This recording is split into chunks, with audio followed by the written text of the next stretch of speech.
ladies first or ladies first? Ladies first. I'm Julia Wamboi Omore, and I'm a Kikuyu, married to a Luo, and we have 3 lovely children, 2 girls, and 1 went to be with the Lord. He was a boy. And I've been married now for 17 years. 17 years. Where? Wow. I tell you, 17 years. 17 years. It's just God. God, completely God. And by the way, years. 17 awesome years, yeah. With challenges and up and down. Oh my goodness, I tell you. And you know, I usually say it's just 2 imperfect people coming together. You know, like I'm just so imperfect, she's so imperfect. There's nothing that it's there that is, oh, we are just 2 imperfect people coming together. And when I was young, I used to go to JCC, Jubilee Christian Center. In that time we were in Tintin, and I think it was a day that it was some few Sundays that they had also shifted from the place. And he was from Redeemed, you can imagine. Oh my goodness. I'll say it. So I think I had an awesome time. And my parents were also, I was brought up in a Christian home. But when I grew up, I decided to rebel. But I'll talk that, you know, yes. Wow. So, welcome. Thank you. I'm George Omore Kabasele. I'm a pastor by calling and profession. And I'm married to Julia Wamboi. We have added Omore now. She's Kikuyu, I'm Luo. We always consider ourselves a unique couple because people find it strange that Kikuyus and Luos can live together. So, by the grace of God, we have managed to live together. I always say that we take our strengths, not our weaknesses. So, akileta Ukikuyu kwa nyumba najua siwezi toboa. Nikileta Ujaluo kwa nyumba, so we purpose to live like Kenyans. Kenyans are Christians first, then Kenyans, then our tribes. Definitely God kept us, our tribes, not by mistake. So we strengthen each other. Ananisaidia kutafuta pesa, sijasema kuiba, kutafuta so la mimi nikipata namuonyesha kutumia, because Luos, we know how to spend money. We don't use, we spend money. So we consider it a good match.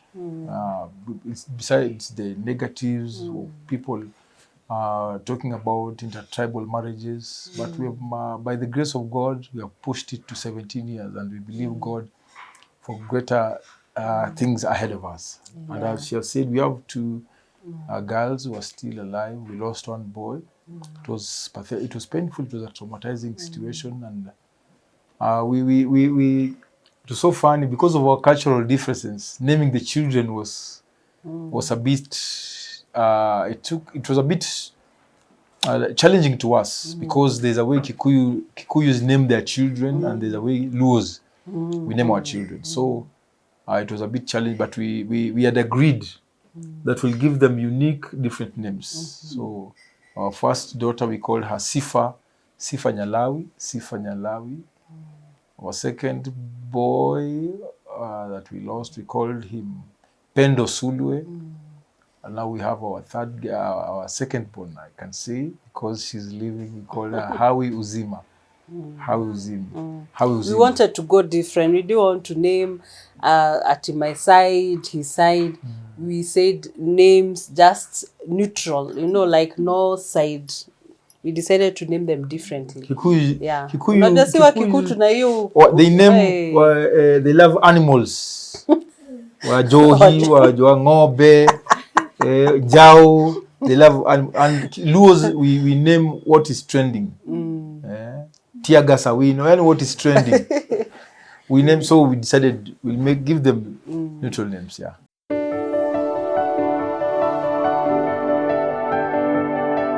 Wow. So how we met? we met way back. Okay. She lived in a neighborhood close to where I stayed, and we had some fellowship.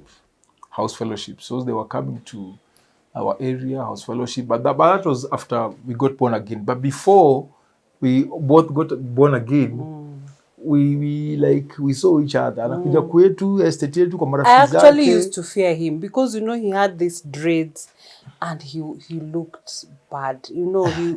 Bad tena.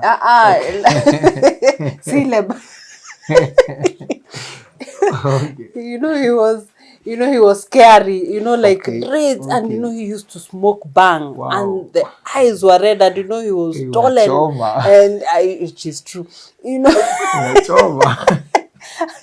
And he was dark, alafu unajua the eyes are red, alafu amebeba. Hey, I used to see him and thank run. You, Jesus. Thank you, Lord, for saving him. If God, honestly, if God told me that he could be my husband at that time, I could have refused. So we knew each other in the estate.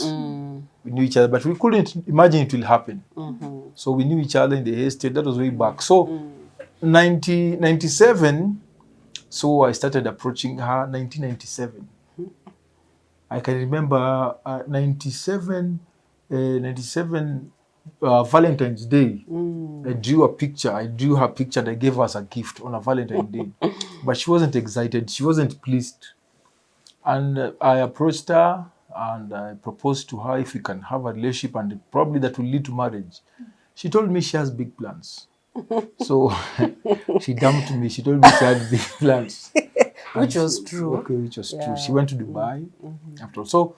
So I would say 97 there, it's when we just began our relationship, but it didn't work. She went to Dubai for a while. So I stayed in Kenya, just doing my stuff, hustling, hapa kule. I jumped into like a few relationships, but didn't work out. I came out heartbroken. But later on, I just sat down and I actually wanted to get married to a white man. I didn't want to get married to a Luo. Wow. It was not in my, no, when you're it was not in your proposal. Yeah.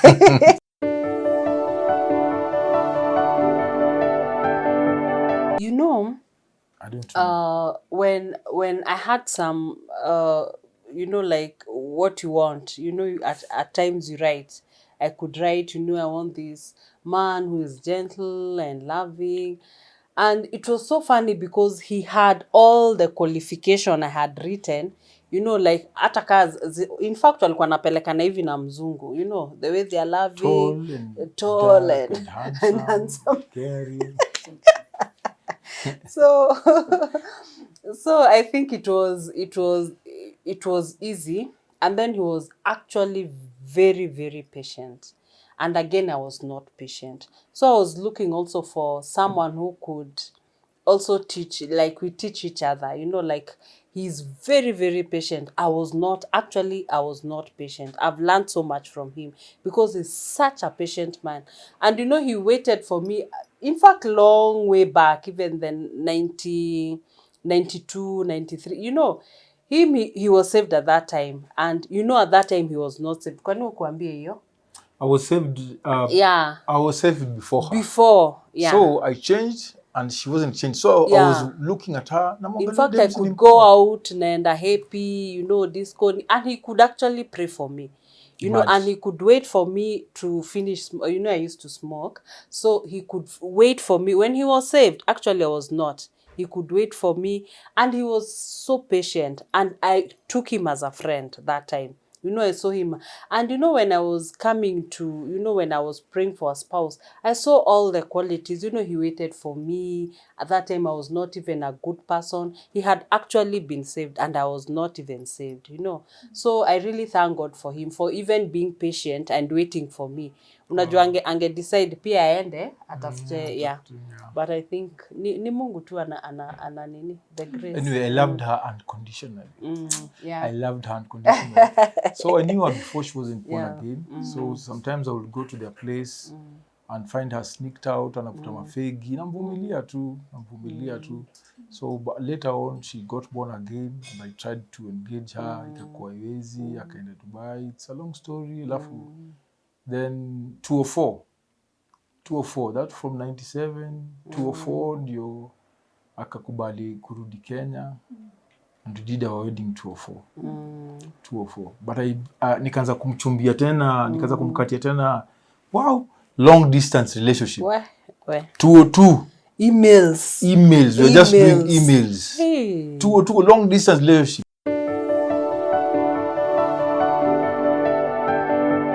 Wow. So that's a tricky situation because the Bible says there's no fellowship between darkness and light. What fellowship is there between unbelievers and believers? So for ours was pretty different because her family was a Christian family. Her family was a Christian family. We would go there for fellowship. And she was involved in the fellowship, though she wasn't born again, lakini angekuwa tu hapo around. So in 96, from 96 to now, like, those are so many years. 2021, the setup is very different. The entertainment things are so different from. So for now, I would suggest that's a very tricky ground. Just look for somebody. And he waited for me to get saved. Yeah, I waited. We didn't we never had a relationship.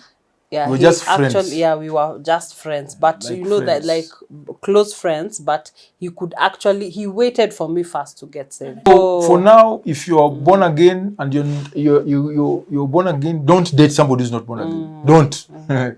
Just don't. Just don't. And when they get born again, probably you don't get married to somebody. Amona mchumbia okoke ndo muoane. That's not the foundation. It's the foundation of being born again will be based on the leadership, not Jesus. So mkiingia kwa ndoa ile msingi tabomoka, challenges will come. So if you're not born again, don't date somebody who's not born again, period. It's a dangerous ground. It's a dangerous ground.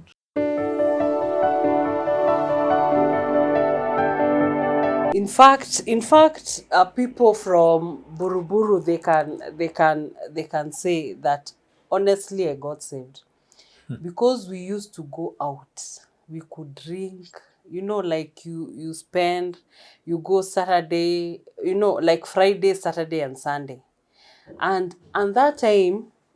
My parents are even saved, you know, like I'm even wondering, and you know I'm the only one, you know, like the black sheep. Mimi, my bigger sister, you know, she never went out, you know, she was those people who are so good. Actually, I was beaten until I cleared Form 4. Because now when I was in secondary school, I was being told, you know, when you finish, you'll do what you want. And I was so excited. I had that in my mind. So when I cleared school, I told my dad, see, you're the one who told me I'll do whatever I want to do.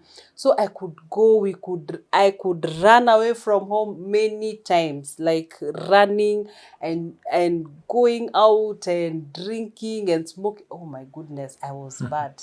In fact, bangi, I tried bangi, lakini I didn't like it. I really didn't like it, honestly. But imagine pia ningeingia, you know, I could be smoking, but I honestly didn't like it. But I could smoke cigarette. I could go out and drink. I was just a spoiled, it was spoiled brat. She was spoiled brat. And I always thank the father-in-law. Yeah. Alimpiga kwa niaba yangu. I was beaten. Nilikuwa nachapwa. So mumwambianga thanks dad alimpiga kwa niaba yangu. And I'm telling you, you know when you're saved, I think I went through that because also people to see the light. You know, at times people are going through, and then I don't have that, you know, I don't judge because, you know, I passed through that, and yet my parents were saved, you know. And when pastors even could come, you know, when they tell you Bwana asifiwe, you know, you're like, you keep quiet because you know, why you there, you can't even say amen.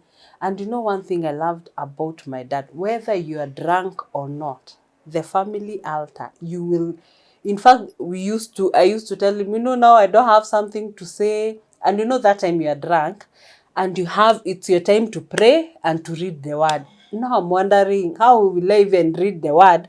And you know, you can't see, but he forced us. And I think that also made us not even go, you know, and be so wild. I think we could just come back. Oh, no. no. And you know, that time, you have hangovers. You know, you don't even have peace. Because every time you come home, you're even beaten. Alafu, hizi siku za siku hizi, you know, people are going, involving. Sisi tulikuwa tuna make sure you go out, you come back in the, hata kama ni kugonga. You know, we used to throw like stones. Then if there's a house girl, they open for you the windows. You know, when you knock. And I'm telling you, you know, you don't have, because you'll even get it and be beaten. And you know, you are grown up. Imagine mtu anaenda out. There's no peace. And yet, you know, with your parents, you know, you're hating each other, you know, you're not even giving them peace even at the same time.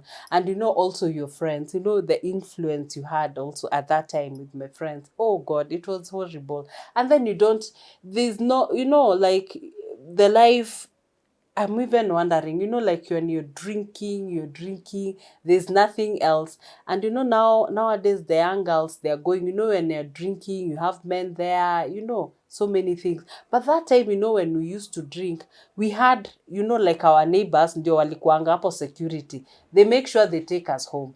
And in fact, we could even ask for rides from other men, and they take you home.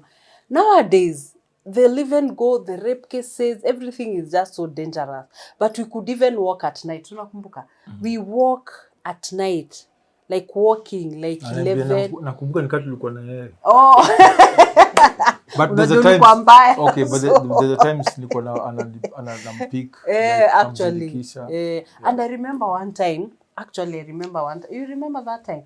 He had told me not to go out. We had a friend of ours had a car. So when we went there, in fact, do you know, we were involved, and he actually told me not to go, kabisa. And he in fact prayed for us. Do you know, we were involved in an accident? Some of my friends died. That yani ndio nikaanza sasa kujua this life, it's not even worth your life, you know. It's not even giving us peace and everything. And I was not even hurt. I think also him talking about Christ and my parents also, and I saw it was not worth, you know, there's nothing I'm gaining, you know, like akuna, it's only stress after stress, noise after noise, you know, you can't even stay with your parents and have a normal conversation, you know. So I decided, no, enough is enough. Let me just run to God. And you know, I knew, because I could get saved many times. Yeah, you get born again, na kunanga lakini tuna backslide. So I knew about that. What I could like to say, it's the life that I led. I couldn't like anyone else to go through that. Now that you can hear and you have the opportunity, you know, you have the choice, you can choose what you want. And right now, it's not good that doing things that are not even adding value to your life. I could like you to make a choice. Just be the person that God has called you to do, because I believe everyone has a purpose. And you know, the devil wants to come in and destroy what God has put in our lives. So when you're there and you're a young girl and you think that everything is lost, that you think you cannot come back, God is there. He's so loving, he's so merciful, he's full of grace. He will forgive you. He forgave us. We were there and he forgave us. And now we are living a life worth, a purposeful life. And I thank God for that. So it's never too late. It's never really too late to come back to Christ. You still have that chance to come back to Christ. Mine is pretty okay. It's just like, I wasn't a good guy anyway before I got born again. I got involved in crazy stuff, drugs. I was like a spoiled child. I eventually... Not because you were spoiled. Okay, I was spoiled. Yeah, because you smoked cocaine. I smoked everything, yes, heroin. Everything. Okay, cocaine is pretty hard, but I did heroin. Yeah. We call it brown sugar, kichuri. Nilijidunga, nilivuta bangi, nilifanya vitu mingi sana, crazy band. And crime and drugs are conjoined twins. So at some point I had to sustain my life, my drug line, because there's nowhere I could work to sustain my drug line, to buy, and I got involved in crime. Nikaiba. Eventually it became my job. And nikakuwa mwizi kwa estate huko stuff. I did crazy stuff.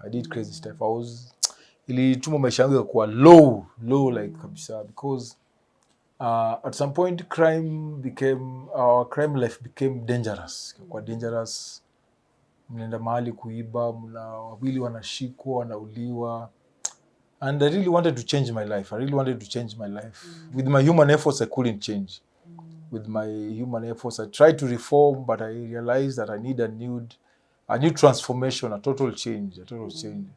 That's when I reached out to God. I had a bad experience, a near-to-death experience. Nilipigwa mob justice kwa soko. Nilipigwa, tulikuwa tumeenda kuiba kwa soko, nikashikwa. Tulikuwa vijana kadhaa, nikashikwa, nikapigwa. Now, I was almost lynched. Somehow, nikasurvive. Nikaingia kwa Nairobi River, kuna mtu alikubali kunifuata pande nyingine ya Nairobi River. And that's how I survived. So after that, I reached out to God, nikamwambia Mungu, why have you kept me alive?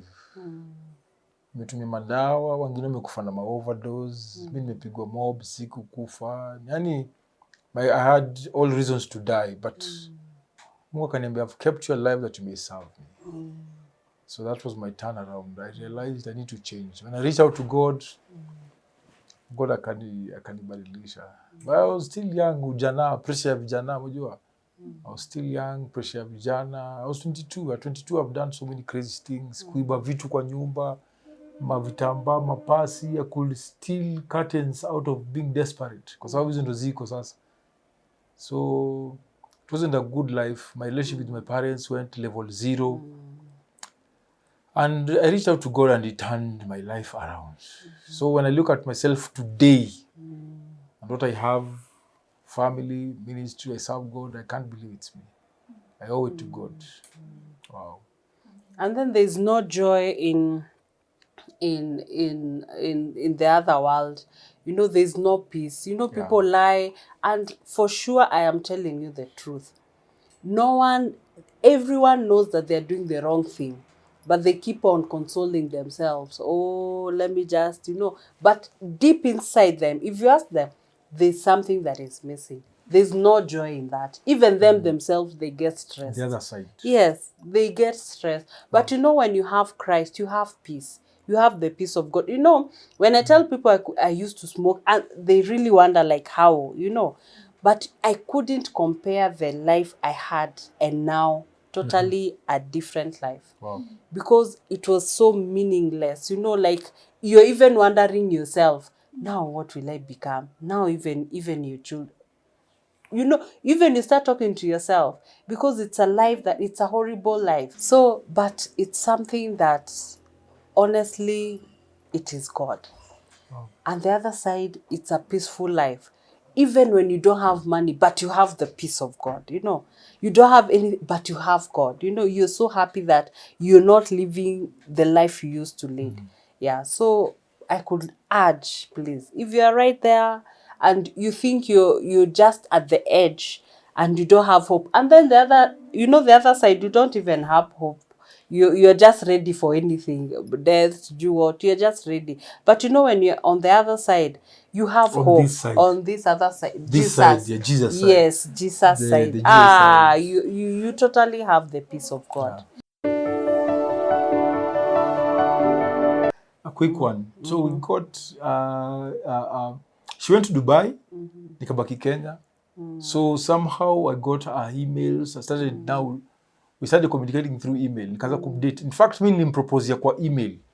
I proposed kwa email. It's true. Imagine. There's no way I could go on my knees. So I proposed kwa email. But at least I used to come holidays. Once. And then we meet, we talk. Yeah. Once. So it was a long distance. And she, kama ni calling, it was cheaper calling from Dubai than from Kenya. So she would call, but it was basically emails. So long distance relationship challenge to me is like you purpose. There's nothing like, it's very tricky. She's not there, you're not here. You're here, she's there. Like you don't know what's happening huko. So it's just you purpose. You purpose, this is it, and you live for it. That's aina choice ingine, you purpose for it. Otherwise, you'll go to challenges on huyu ameenda, huyu ako Dubai. Like me, I was in Kenya. So you can't compare somebody yourself with somebody in Dubai. She's living large.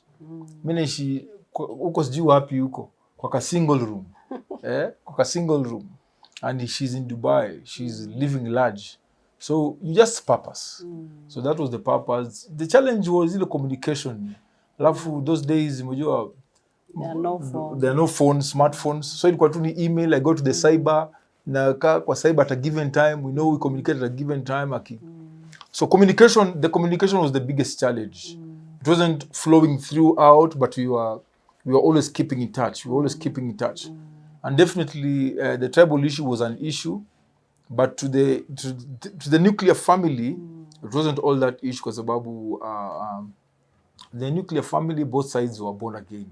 My mom was there, she's a prayer warrior, she's born again. Pande yao pia. The only challenge, the cultural difference. I can remember my dad called him. Kaniita, we had a kikao. Kaniambia sasa one on one, man to man.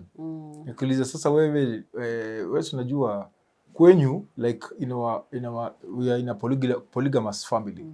In a polygamous family. So he wanted to get my word. Ukiwa mtoto wangu utamuolea msichana bibi mwingine ama nini. So I had to keep my word, mwambie no, that's me. It's not like father like son. That's me. So I had to confirm to him that I won't bring maujaluo mingi. Maujaluo mingi hiyo hatawezi tabua. Ujaluo ni gharama. So hawezi tabua. Yeah, I think most of the people who have issues, there are those who are not the distant relatives. Ndio wana issues. These are people from Dala or people from Oshago. Yeah. Okay, definitely. There's that. There are people who are today. There are people who say, you got married to a Kikuyu, just wait. They'll take your kids away. Even now, some relatives, 17 years down the line, they still don't. So what we do, I be her security and she'll be my security. And we go to a place, she'll be my security.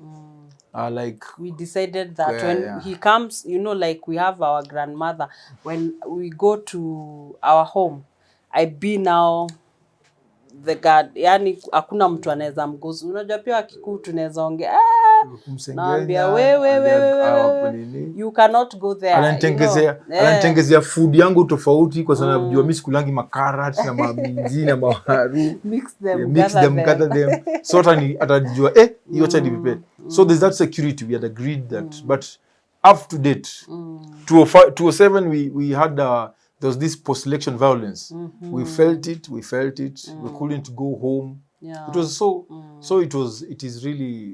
tribalism is real. Tribalism is up to date. I would go to some place, they get excited of me.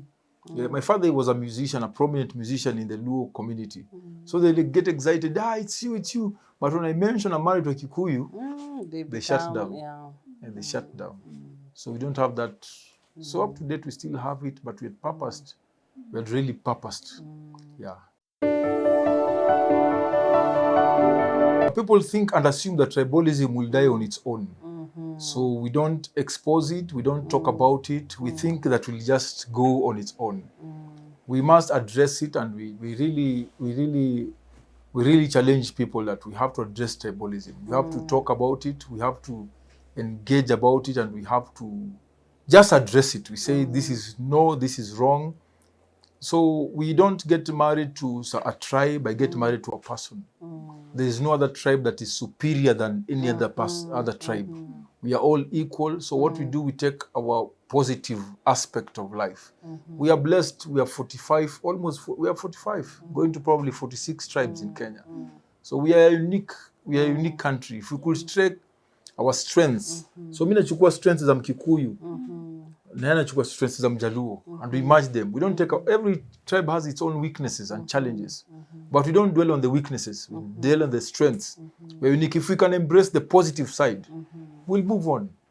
Tusije kabila fulani ni wa Kikuyu na nibidi wako nayo. Waizi, wati hawa ni waizi na kumbe nibidi wako nayo. Tuseme kabila fulani ni watu proud.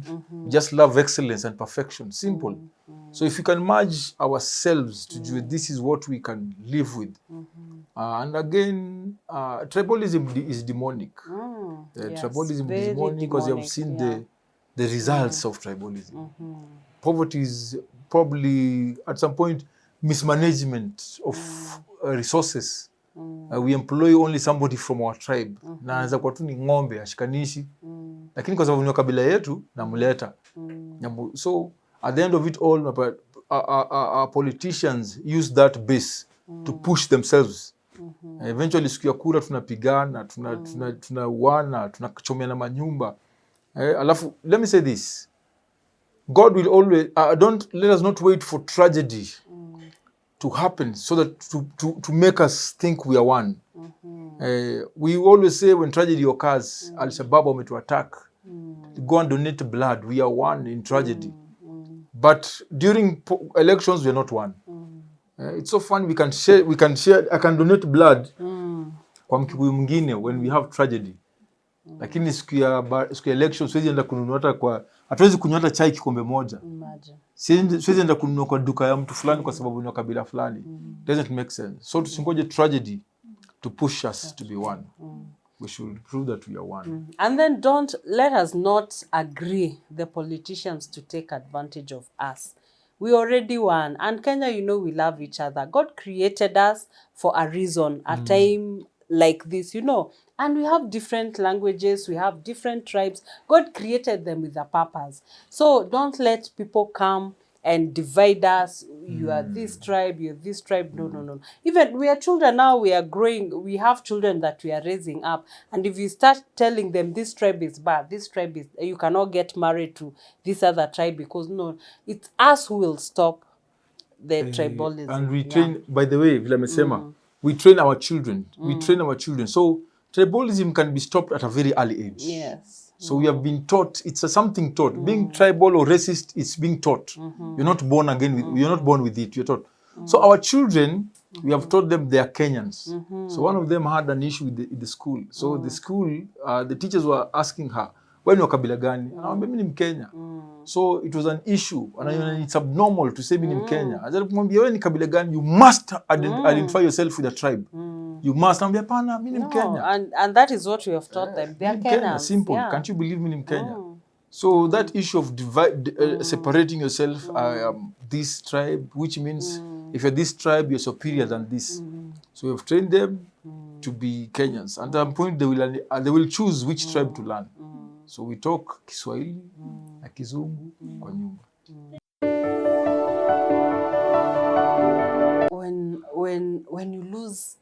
When you lose a child, it was such a difficult time that we went through.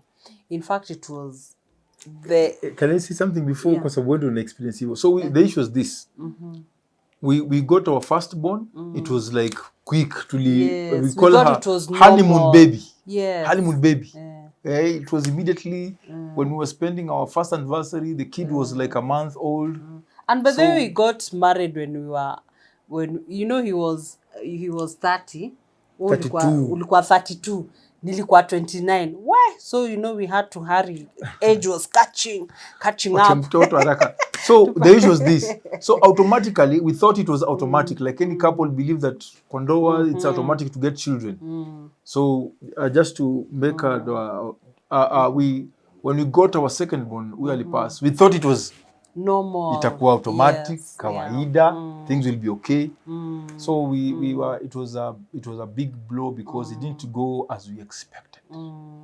It didn't really go as we expected. For her, I really felt for her because and that time we were, I said the hospital, Mama. No, don't say the hospital. Okay. And that time, for the sake of peace. Of peace. At that time, we went, when we got our first child, we went to this good hospital, a private hospital. But this other time, we went to a public hospital. And, it was so bad. Like, you even start blaming him. Like, if we had money, we could have also gone to a private hospital. That time, when... In fact, I used to go for clinics and everything was okay. Like the baby was okay. And they didn't even detect any problem at that time. It was just fine. And I really thank God because it also taught me that it's not like he said, si kitu ya kawaida. You know, it's not something that you take for granted. That having a child, you know, like a normal child, is something that you take for granted. And it has really taught me a lot. And you know, the experience was so painful. How was the experience? Yes. You know that time when I was in the public hospital, and when I gave birth, that time when it was a CS. And you know that time, I think the doctors wanted me to give a normal birth, but I couldn't. And you know that time I was also big, but I didn't have any problems with pressure. No, no, no, I didn't have. So I think I was not opening as they were expecting me to open. So the doctor, they delayed, and you know, I could even feel my baby was so tired, and I could always tell them, you know, my baby is so tired. I could always say those words, my baby is so tired. In fact, I reached a point where I just started praying, because now I thought I really didn't know what was happening. And I think the doctor saw that I was so tired, and now they decided to take me to CS. I think they delayed, you know. So when the CS was done, the baby was out, I was given the baby immediately. And the first experience I had, they never did that. They took the baby to the nursery first to monitor. But this, I think the doctor knew the baby couldn't survive. That's why he gave me the baby. And you know, when they gave me the baby, I noticed the baby was heavily breathing.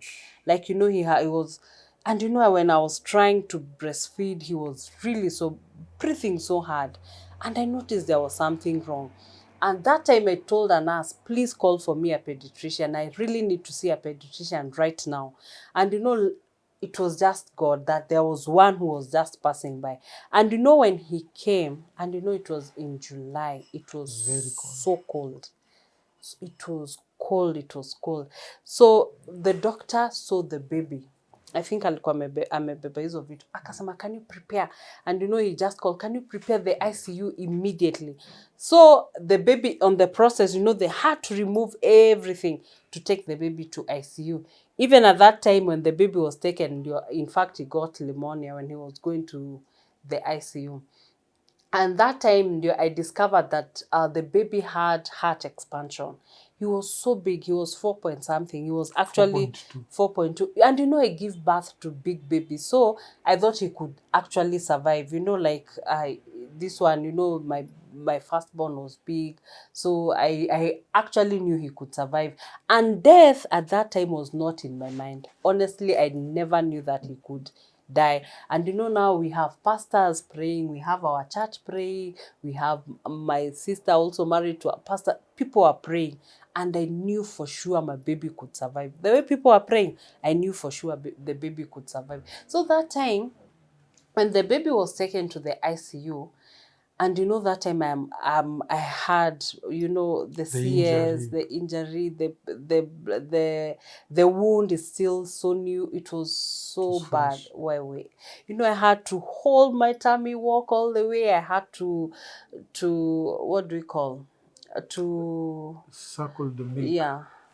Out to drain. Yes. She was draining the milk. Because you know, the baby could be fed with the pipes, and it was actually, it was horrible, because there was a time we actually had a misunderstanding with a nurse telling me to feed the baby with the needles, with the pipe, and you know, the baby was in ICU. And at times I usually tell the nurses, if God has not called you to be a nurse, please don't be a nurse, because everything you do, it's a calling. Because at times you go mistreating people, and I'm not a nurse. I cannot even feed my baby. You know, when I'm told to feed a baby with the pipes, I've never even done that. You know, it was also so traumatizing. From the bed where she was sleeping to the ward, to the ICU, from the ward to the ICU was a distance.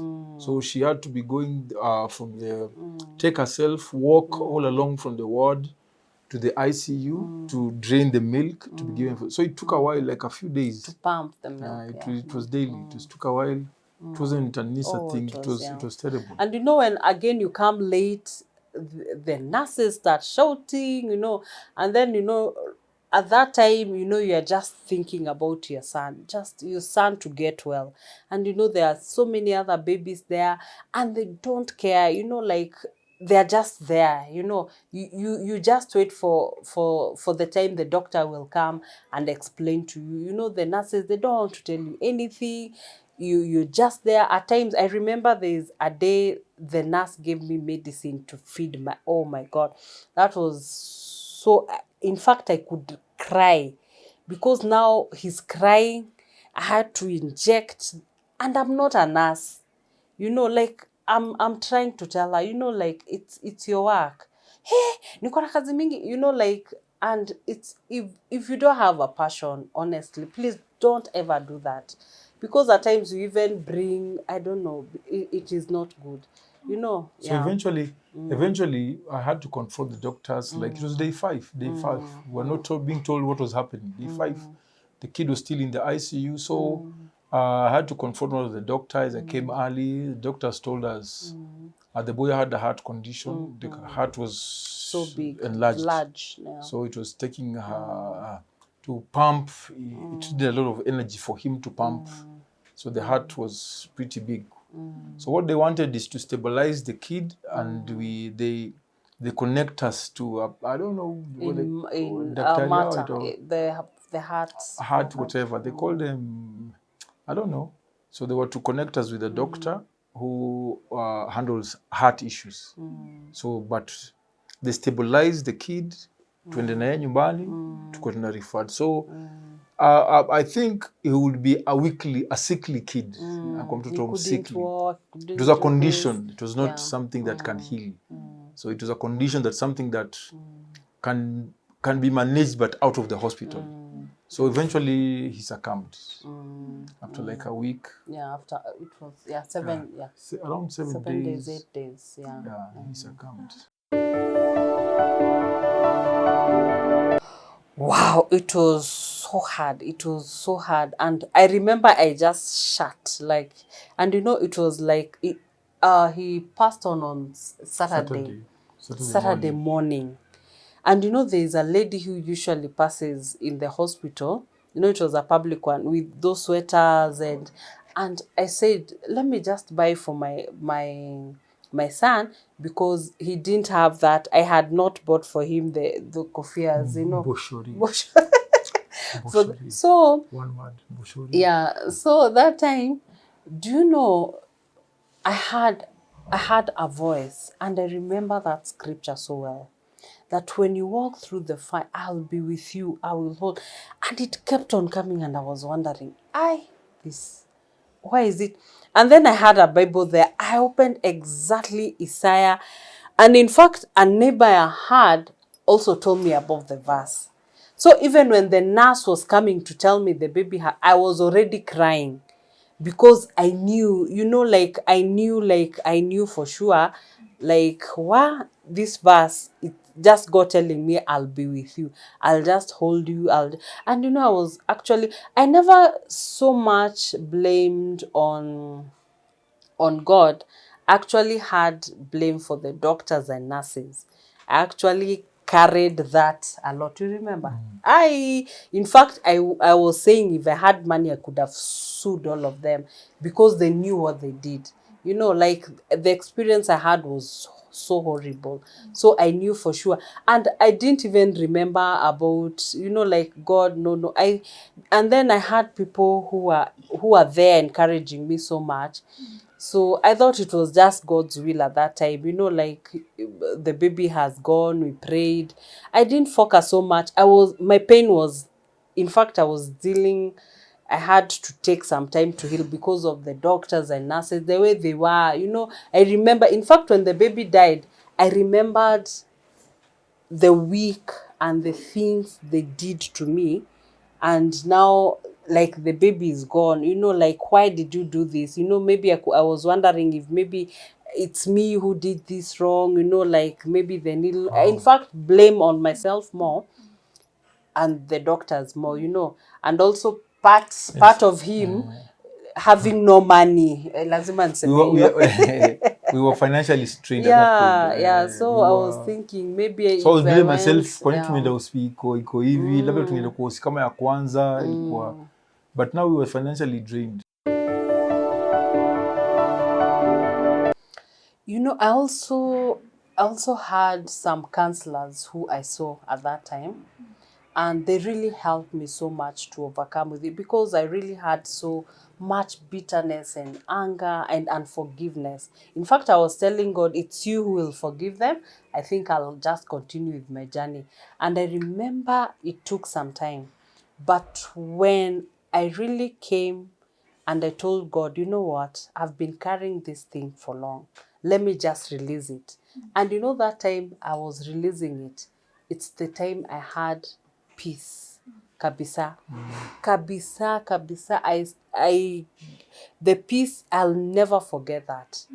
And it was just like I was a newborn person, because I was carrying that so much, because I was carrying sorry that. to interject. It was so funny that when you were mourning, people ignored me. Yeah. We were part of this, but Yes. people Yes. ignored. By the way, you Sema should say pole. that. Yeah, pole. Oh my So goodness. people were ignoring me. And he So was hurting also. I was hurting. Yes, But people and would he come was in home, pain. wanakuja kumuona, mama ko wapi? Wananiwacha. Mama ko wapi? Yeah. So I was still hurting at some point. I was really hurting. I was going through a lot of time. Yeah, in fact, the group I have for Precious Women, I usually walk with him along so that he can also talk to men, the husbands. So they think we're okay. Yeah, So people will come and they were see. not even talking to him. They were focusing on me, you know. It was everything. mama. So Mama, people were ignoring him. and they could just ignore him, like you know, they give him food. They are not asking him how he's And feeling. people were blaming. For example, they would say lack of wisdom, probably something you didn't give your tithe or something. Yeah, You didn't or do he this. never, You didn't pray and you know, well. he was even a pastor. I didn't pray well. So Please, Christu, people, Jehovah, please, help us. may God help us. And there are, in fact, people who could come and tell us, like you should even see, you know, he's a Luo. You see, Culture. the culture thing. Please find out if there's something they are doing there. So it was it was pretty hard. So for me, I just moved on. But I got a friend who walked me through. Yeah. But people were ignoring me. So if you're a couple and you're going through such a situation, what I would encourage you is that let this situation bring you more closer. Let this situation bring you more together. Let this situation bring you together. It should not separate you. All things work for good for them that love God. So let this situation bring you together. It should bring you together the more. Come out of this situation better, not bitter. Don't blame anybody. Just assume accept it. What I love to say, you accept what has happened, arrange yourself, then advance. You accept what has happened, you arrange yourself, kubali mmefanyika, na mjipange, then you advance, because surely it happens. It didn't take a while. It took yeah, I remember. And you know, actually, it was so funny that time I decided, no matter what, I will go. I'll go to a private hospital, whether with money. We just trusted God, and I thank God for that. And you know, when I discovered I was pregnant, 2 years later, it took 1 year. 1 year later. We didn't even stay. And you know, that time people are telling you, because of CS, the first one was CS, the second one, now the boy was CS, and now they were telling me, you had to wait, you wait for 3 years, to do 4 years. Boy, mine came. And when I was going to the hospital, I remember that time I was crying. It was, I didn't know. And I remember the experience I had again, and I really cried. I remember the nurse thought that we were even HIV positive. They told us to come, like they started counseling us. They didn't even know what was going on. So, but I thank God at that time, no, we told her, no, it's just an experience I had, and I discovered that I was pregnant. So it was hard. It was not so easy. But I remember again when I was like 4 months, I started bleeding when I was with her. and I was admitted, but I thank God for the miracle that nothing happened. And when I gave birth, I actually thought my baby could not have years. You know, the way I had gone through the bleeding, I knew this one I'm giving So birth this to. one was Yeah. an elective, yes. We chose the date, We chose the day, yeah. time. The doctors gave us the Yeah, day. and So I we did didn't a have, CS again. yeah. It was there, it was there. Oh my goodness, it was there. And that's why I tell women, you know, the devil will try and come again and remind you. And I thank God for the women who stood with me also, praying for me, because it was so real. Like imagining that this one, in fact, when June came, I could be traumatized, because I really had to let that go, because I was, in fact, calling the nurses all the time. Please check if my baby is okay. Please check. Please check. After every time I could tell the nurses, and I could always want to hold my baby. I couldn't let go. And I really had to tell God, you know, this is becoming serious. Please take over. And I thank God when I released everything, He started, you know, like talking to me, teaching me that, you know, it's me who hold the future and everything. So just let it go. And I thank God that it has been smooth. You know, it was okay, but it was hard. And I remember when June came, and you know, we had July. her July. Oh my goodness. And I don't know what the devil does. At that time, he couldn't even breathe. And I started screaming in the house. I started calling pastors to come. You know, my baby, you know, the other one died in July. So this one might also, it was something that, you know, but we had And to deal we with it. named Yeah. her Blessed Life. Yeah, Hawi Uzima. Uzima, Tusema taishi. life. Yeah, and we Blessed started life. speaking life unto her, that she will live and not die. Yeah. So yeah, it was an experience that, you know, there are challenges that you see, and you wonder, like, can they really happen to us? And I thank God that it also happened to us, because it opened another ministry for women who are going through that, women who have lost their children. I work with them, and you know, I understand the pain that they went through, because it's not easy for couples. And again, He knows also that men also, they are left behind. Like, people don't talk to them. Even when I go, I insist that I want to speak to the couple, because I know the man is also hurting. Okay, financial issues are very tricky in the house, but what we do, we just make it probably open. She knows what I earn. That's the best part of it. She knows what I earn, so that she wouldn't ask more than, or demand more than what I earn. It's true. So we live by our means. We don't live exaggerated lives. At some point, we had financial challenges. There was a time we had really financial struggles here and there. Tukafungiwa mpaka nyumba. Zile za rent. We had struggles, financial struggles. School fees, paying school fees for the kids. But it's the man who has to play the lead role. So I used to play the lead role of kutafuta pesa. I have to do something so that we can at least have a good life. So financial matters, you just live at your means. Don't compare yourself with other people. So we have lived day to day as per what we earn, as per what we have. We don't exaggerate. We don't go under pressure. Hey, Pasi, you have to do this. You have to leave this. You have to leave this such a place. No, we live as per our means. We don't spend more than what we earn. We don't spend that what we earn. Though pesa ya mama ni yake, pesa ya chama ni yake. At some point, I can even service her chamas. But I'm that much that her money is her money. I wouldn't want to peg her money, but definitely, when I'm low in funds, she will always support me. Yeah, when I'm low of funds, it doesn't mean that she's always in support. No, she's very very supportive when things are low. Kuna zile seasons hakuna pesa, so she will always support me. But I play the lead role. Yeah.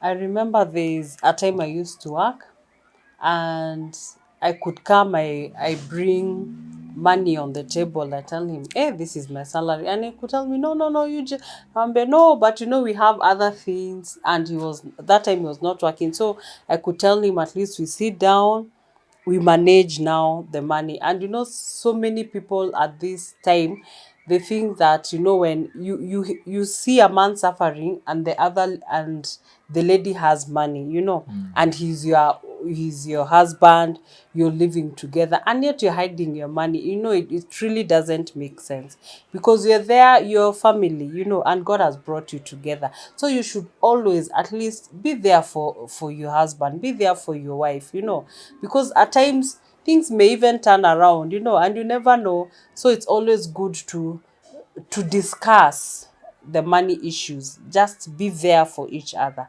If you're earning a lot, let him know. If you're not, people are so creative about money. They hide a lot about money. And it's always good that when you're open, it even become easier. Even God blesses you. Because when you go, you have challenges, you will know this one doesn't have money. This one is not hiding. So it will be easy. So our money becomes ours. Ours. It becomes ours. Yes, yeah.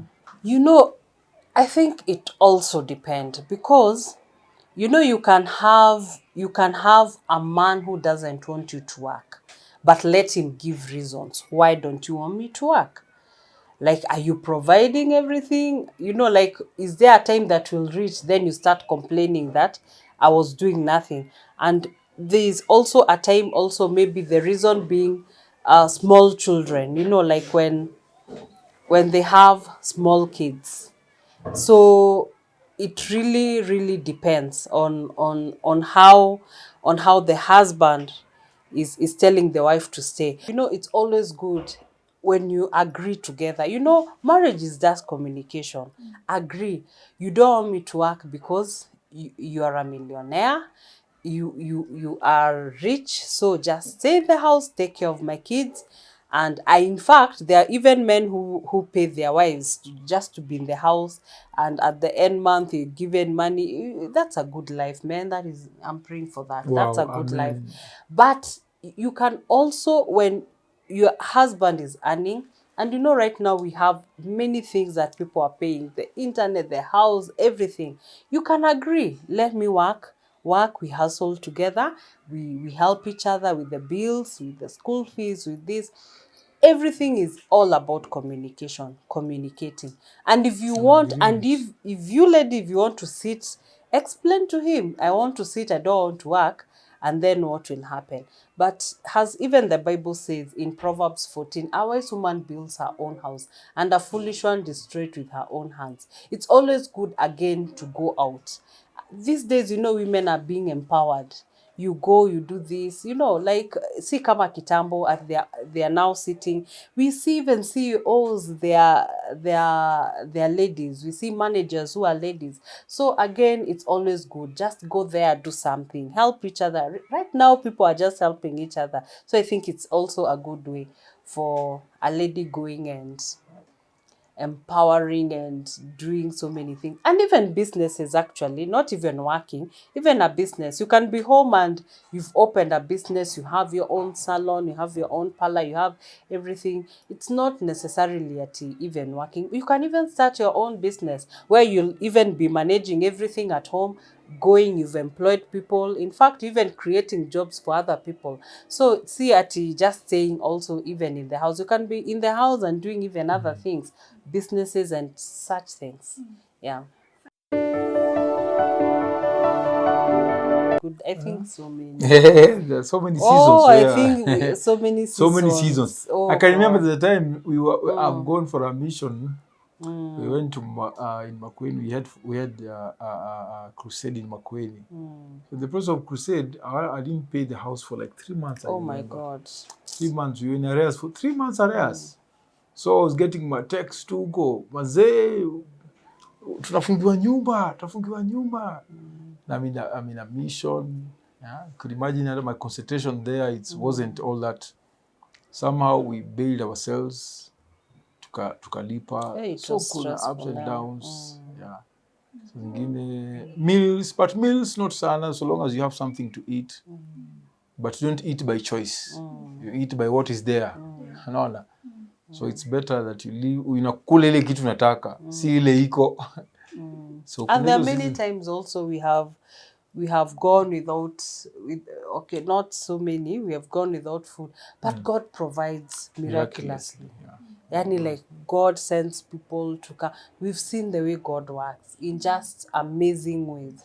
When you trust him, like somebody comes or even sends M-Pesa, like you are not even, you've reached your dead, like, and then God comes in and just provides in a way that we cannot even imagine. God has been faithful. Very, very faithful. Financial challenges, they're there. There are days you are up, there are days you are low. So it happens. But what we do, we just keep hope alive. We keep hope alive, knowing that tomorrow is a bit brighter day. And it works.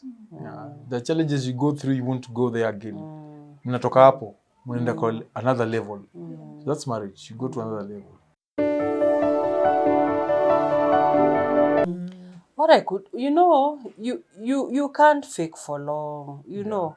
Like, again, there's no way I will tell my husband, honestly, just stressing. And this is the way now things are. And especially now with upcoming the youth and everything, they want to live, even other people, they want to live a life that they cannot afford.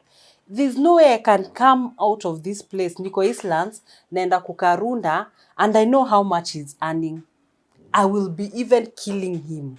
Killing, kabisa. Because he cannot afford. I'm earning 30,000, I'll go to a house, 50,000. Yeah, 50. It doesn't make sense. And you have bills to pay. You should be wise. You should really, really be wise. Because even when you're saving, even when you're doing all these things, because there are some things that, honestly, the fake life will come and it will just come to an end. Because there's no way unataka kuka that other life. You have debts, you have everything, you're struggling, and then again you come and show people it cannot work. If you have, you have. If you don't have, you don't have. Just live. Just live at your means. Live by what you earn. And believing God, being a believing couple, definitely God won't disappoint. Trusting God, trust God. As days go by, God will be lifting you from another level to another level. But just keep it real. Don't fake it. Keep it real. It's better keeping it real. It's peaceful. Yeah, you don't have stress. To praise you, just keep it real. Yes. Yeah, we budget. Yes. That's I'll take advantage of getting married to a Kikuyu. Because Luos we spend. We spend. Naweza pata pesa nataka kununua kitu fulani. Lakini that's to her it's not a priority. Lakini kwangu nimeona kiatu ya 4,000. Nimeona kiatu ya 4,000. Ujaluo niambia nunue kiatu. Lakini sasa yeye ananichanua niambia this budget we have to budget for this. So that's another advantage of her. So she will budget me, she will do this. Nataka kubai TV kubwa. At that point of time, TV kubwa is not a priority. Yeah, so she will always advise me do this. Let us be budget. Budgeting is planning. And then sitting down and doing the things which are so important. Yeah, that's like instead of even doing this, why can't we start even thinking of how we shall have our own house and such small things, just sitting down, discussing and agreeing, and then even planning of the things to come. Because right now, many people, if right now they're given 10 million or even 1 million, they'll be confused because they don't know the things that they have planned or anything. Right now, you give me, you'll even be shocked because, you have so many things. We have a vision of where we're going. You have, if we get this, we'll build this, we'll have this. It's there. It's good to hope and have faith. So ministry, like first and foremost, the Bible tells us if anybody cannot control and pastor his house, you are not supposed to shepherd the people. So first of all, I shepherd my family. I take care of my family. I play the lead role of my family. I guide them in God's ways. I create that priesthood in my house. I play, then I go to church. But basically, I'm not the pastor in the house, like in the sense that mimi ni mchungaji sana, because the more I'm in the house, the more the pastor of me inatokea, unajua. Like when watoto wakitaka maziwa, sitainua mkono juu nianze kuomba hapo, nianze kuimba ati Mungu sijui nini. I have to provide the milk. So I balance my time with, but above all, family first. Family first. I can't substitute my time for the family to church. Yeah, so I balance your family. I'll give family 70, church 30. Because a bigger percentage of time I'll spend with my family. I'll just be with them. They are me. I can't separate myself with the family. And so my first qualification of having a church is my family. If I don't handle my family well, then the church will and fall. I think also that is where also like ministers or pastors, they go wrong. They focus so much on the ministry and they forget about the home. So you find that most of the children couldn't even desire to have the kind of life that their parents had, because most of the time they spend in the ministry and they forget about their home. Wow, it is so hard, because one thing, I never wanted to get married to a pastor, but yeah, I got married to a pastor, and I thank God for that. But the challenges are there, because you know, it's something that you grow with it, you learn through it, and people tend to compare, or to, I don't know, to, there's this judge. Yeah, not even judging, there's this, they want me to be something that I'm not. And I like being real, because there's no way that I can be somebody else. It is me. I am Julia. So and people like to, you know, like they tell you, no, dress in this manner, you know, I saw this other, you know, dressing like this. No, you cannot put dreads, you cannot do this, you cannot. And this is what, you know, in fact, I'm even putting, because my hair is not even great. They don't even know the reason. So I think we are so judged a lot, and yet we are just human beings. We go through things that other pastors' wives go through. And I thank God for also the ministries that are there to encourage the young pastor's wife. We have one for Mom Eda. She has been there holding us, the young ladies who are coming up. So at least we are growing day by day. We are growing day by day. It's just a step of faith, taking a step of faith day by day. And you know, like the church has this, that we are holier, or we do this, or we are not, but we are just There's human beings. Yeah, expectations. Yeah, I was looking for that word. Thank you. Yes. Welcome. So but again and again, when you go home being a mother, oh my God, it's a different thing, because them, they don't want to know that whether you're a pastor's wife, or they want to sit with you, you play with them, you're there, you know, you are just a mother, you know. And when I like putting my things, like when I go to church, I leave everything there, like pastor's wife, I leave it in church. When I go home, I'm a mother. And when I am with him, I'm a wife. So I separate all those. Nikikuwa church, ni church. When I'm at home, a wife, a mother, totally different things. We don't bring church home. Yes. If I bring, they cannot. They cannot manage. I'll be speaking in tongues there. We be a Christian family, but we don't bring church at home. Yeah, we don't bring, like, in the morning, Bwana sifiwe. It's good morning. Bwana sifiwe. It's good morning. There are times my children, they call me Mama Pastor. Mama Mchungaji. You know, Mama Mchungaji, you know, like, they just want to mock me. Oh, habari ya Mama Mchungaji leo. So, you know, when I'm angry, I discipline. Hey, Rev.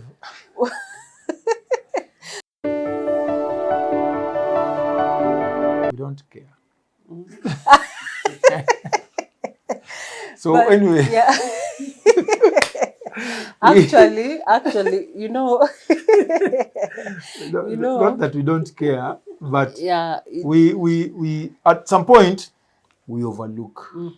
You overlook. Just But there's some grace. What I would say, there's some grace. There's some grace. I overlook. There's so many expectations. A pastor doesn't have to do this.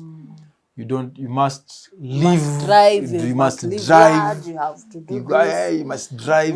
And we can't go and steal. And the people who are talking that, they started from somewhere. And I remember, you know, when we were in different churches, and I remember we were so much encouraged by, you know, you start from somewhere. You cannot just grow at once. Even themselves, if they tell you that, become than to be. yes, they also started from somewhere else. Yeah. So I think the expectations, they're just there. But at times, I can't go and buy something that I don't have money for. You know, I can't go buy a dress for 20K or that. I've not reached there. Maybe one day I will. But for now, let me wear what I can afford. So what we do, we just leave ourselves. Yeah. We don't want those expectations to pull us down. We just keep it real. And that is why people are even getting depressed. They're having mental issues. They are being so stressed because you even want to please other people.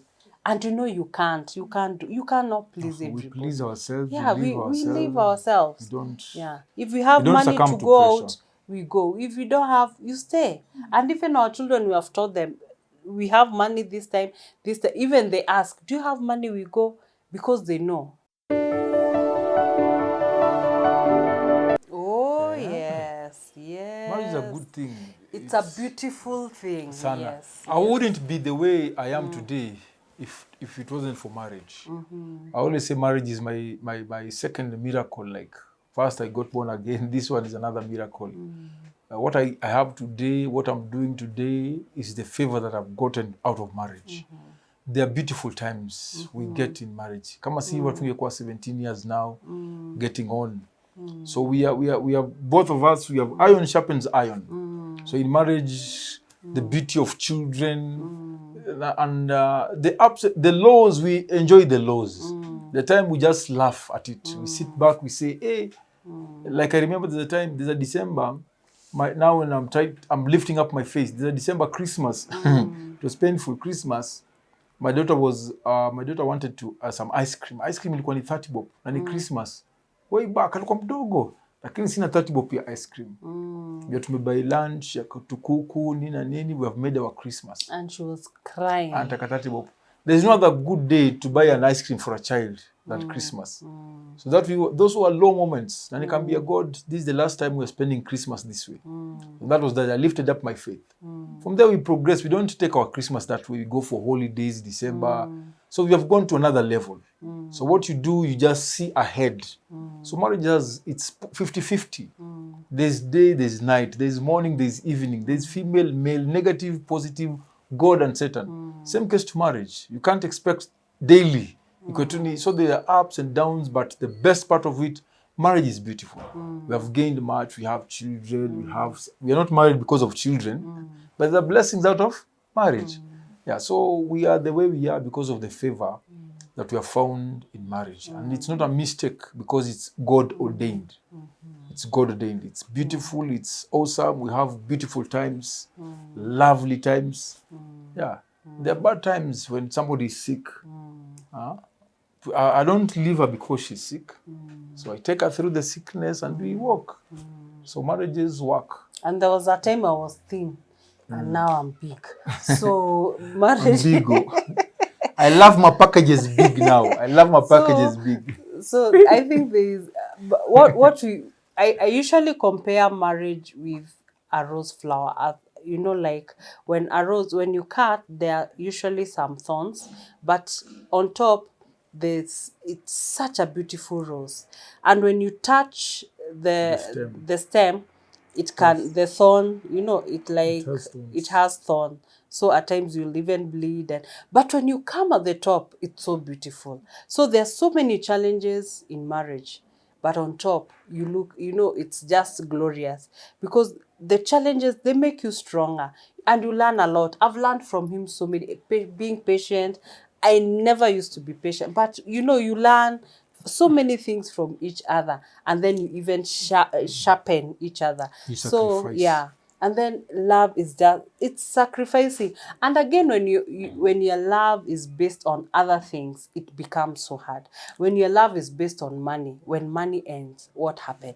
When your love, I mean, it's sex. How you cannot be having it, like Daily, 24 throughout, hours. like every, so it really depends on what your foundation, what your marriage is based on. What do you want your marriage to be based on? Because And the sacrifices. Sorry, on sacrifices. So, for example, I would say, I cook for her. It doesn't make me less than a man. yeah, he does. He's a So you very good sacrifice. cook. Yeah.